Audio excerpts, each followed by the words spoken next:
preacher, the prophet, the psychic, coming back at you again with another video. Okay, people, here's the question. Let me get to the point. Okay, people, you go live on another planet for 10 years. Let's say, okay, this year is 2018.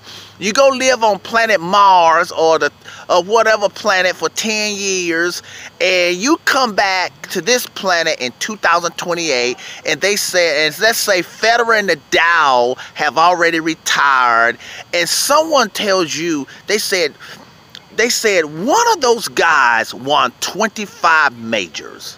Okay, which one of them do you think? Which one of them do you think it would be?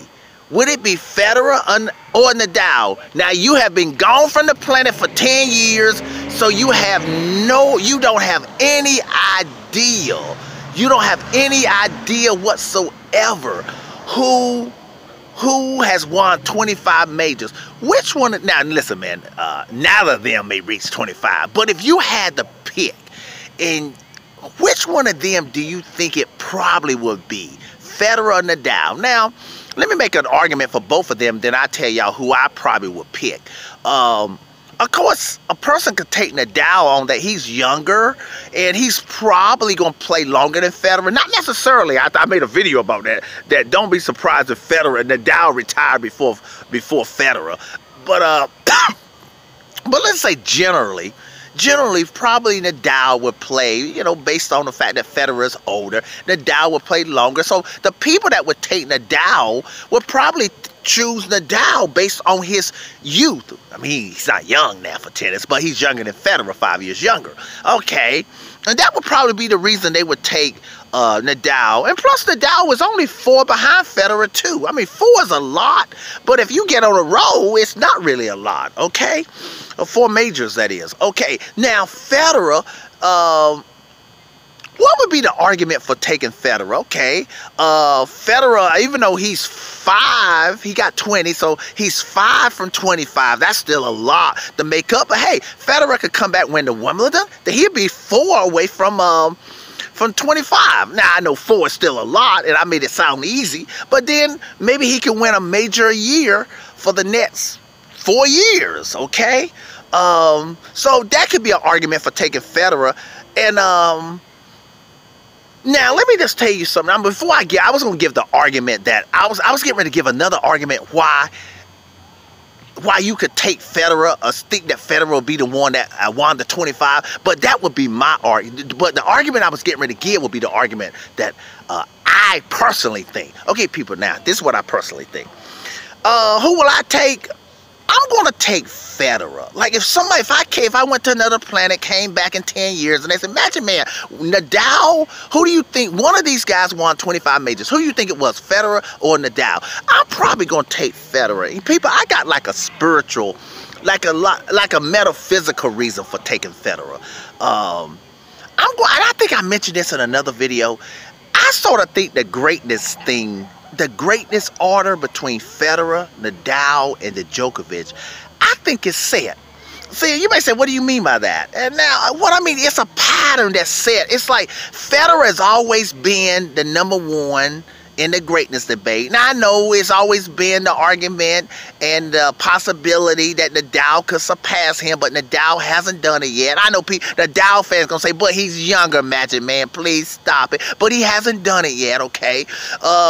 The Djokovic had a chance to do it, surpass both of them. He didn't do it. See, this is what I believe. Let's start with the Djokovic first. I believe if the Djokovic was going to be greater than Nadal and Federer, he would have done it. In other words, he would have went ahead and surpassed them in majors, but he didn't do it, okay? For whatever reason. I don't care what the reason is. I believe if Nadal was going to be greater than Federer, I believe he would have already done it. I mean, how long has Nadal been around? Now, I know somebody could say, well, Magic Man, he's younger than Federer. But, I mean, Nadal is old, too, though. I know he's younger, but Nadal's going on 32 or 32 years old. So, I think the pattern is set. So, I'm going to choose Federer. I know. Hey, we never know. I don't think, but you know what? Now, I'm not saying that either of them going to win 25, but I'm saying if I had to choose, if somebody said one of them did win 25 majors, I would go with Federer, that he did it. And like I said before, it's because he's kept the pattern of being on top and nobody has surpassed him yet. And so if nobody has surpassed him yet, out of all these years, what made me think somebody going to surpass him now? Now somebody could say, well, listen, Federer could retire and that could break the pattern. Okay, because Federer's never retired before. Somebody could argue that. So there would definitely have to be something to happen to make or Federer just stop winning majors. That would break the pattern and give Nadal a chance. Okay, but until the pattern breaks, I'm going to go with what I've seen. I'm going with history. I think Vegas. I don't know if Vegas has a betting line on this, whether Nadal can catch Federer, but I wouldn't be surprised if Vegas went with Federer, though. If I believe Vegas, based on the way Vegas do things, I think Vegas is going to go with history. And based on the history, Federer seems to stay 3 to 4 majors above Nadal. Like if Nadal wins the French Open, he moves within 3.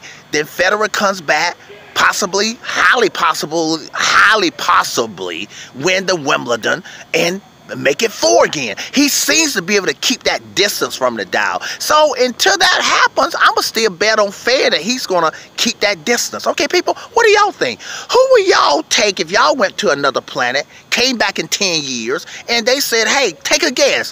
One of these guys, Nadal or Federer, has won 25 majors. Who do y'all think it would be? Okay, tennis preacher, tennis prophet. And by the way, probably whoever you choose, that's who you probably think is the GOAT or will be the GOAT. Okay, people? Tennis preacher, prophet, psychic signing off. Have a good one.